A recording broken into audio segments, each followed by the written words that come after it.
One of the comfiest zones in Classic WoW is Winterspring. This snowy forest claimed many hours of our life when playing Classic WoW, with its being home to a variety of grinds and lucrative drops. It became the grinding place for max levels in Classic WoW, but was also a beautiful zone in its own right. In this video we'll be taking a look at the details of Winterspring and why we kept coming back here. Now, going to Winterspring for the first time, you leave this cave and you get to see this amazing snowy vista. And it's quite a welcome sight considering that there's not really many snowy zones, at least in this version of Classic WoW. A hallmark of Winterspring are these hot springs, so there's these pools of hot water that you can go into, and there's really no point aside from it adding a nice bit of flavor to this zone.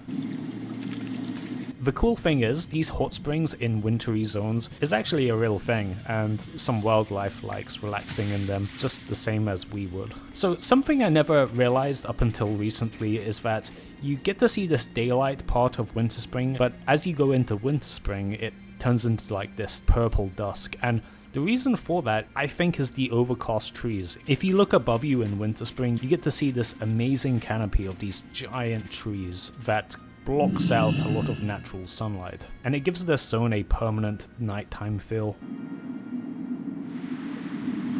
As this is a winter zone, it feels like the wildlife here is pretty hardened, with a lot of tough looking enemies around, including these yetis. And a fun piece of trivia is that we see these yetis on the original World of Warcraft box art. You get to see a dwarf with Tibu's blazing longsword fighting one of these yetis, and it kind of gave a bit of mystery over this epic sword. Maybe these yetis dropped the sword? Who knows? A big feature of Winterspring are these frozen over elven ruins, and it really is quite a cool look. A cool part of Winterspring is Lake Kelfaril. This is a zone that has these aforementioned elven ruins, but they're also taken over by these ghosts. And fun fact, when I was a child and got my first level 60 in Vanilla WoW, this is where I reached level 60, grinding on these ghosts. So I have a bit of nostalgia for this one spot. So Winterspring has one town, and it's kind of like a oasis from all the danger outside, and that is Everlook. Everlook is a goblin town, and it has some really cool shutters, like I just noticed now, I guess to like keep danger out when they're under a siege by some wildlife. As this is a goblin town like any other, it has bodyguards. If you attack someone of the opposing faction, the goblin bodyguards will descend upon you. So something I never noticed until I started looking closely as I was recording this video is this penguin wallpaper, and this kind of feeds into my love of goblins. Apparently they change their wallpaper depending on the climate of where they are. If you look at goblin wallpaper in some of the more tropical areas like Tanaris, you have this pineapple wallpaper, but here in Winterspring they have penguin wallpaper. One of the most striking images of Winterspring is this bridge over a Frost Whisper Gorge, and this bridge just looks extremely cinematic.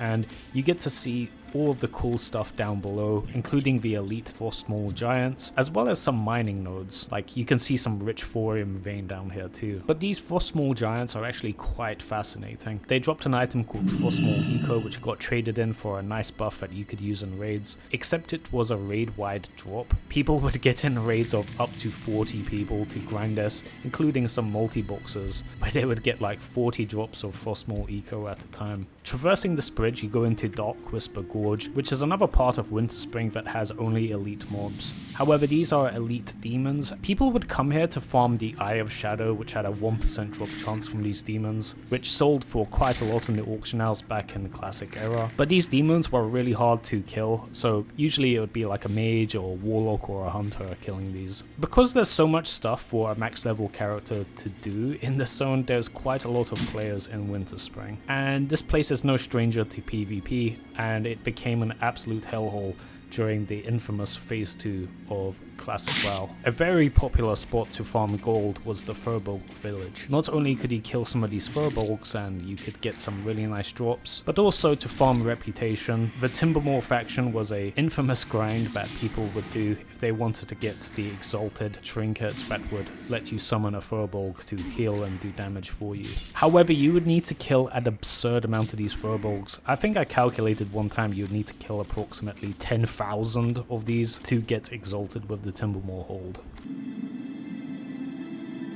And this leads me on to a topic of why Winterspring is quite a relaxing place to go. Because all the content here revolves around grinding for stuff, you would only come here during your downtime. I always associate Winterspring with that zone you go to when it's like 2 in the morning, it's cold outside, you got a hot cup of cocoa, and you just want to do a bit of farming before you go to sleep. However, all of the grinds here are voluntary, so I think people get a nice comfy feeling with Winterspring. And that's not to say this place isn't deadly. There's a bunch of these level 60 cats that are in stealth that will gang up on you, but you get a cool visual of Frost Saber Rock.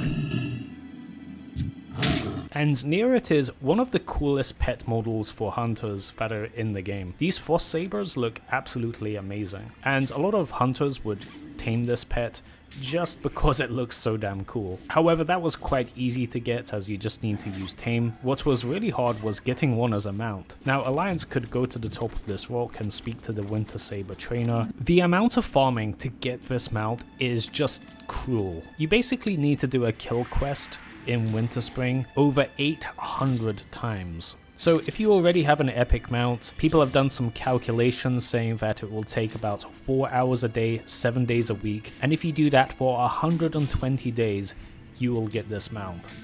What the f***? Arguably one of the most brutal grinds that Blizzard has ever put into the game. But damn, that mount looks so good, so some people actually were insane enough to do this. Chances are you'll also like this video on screen that the algorithm recommends, and the algorithm is pretty smart, so go check that video out.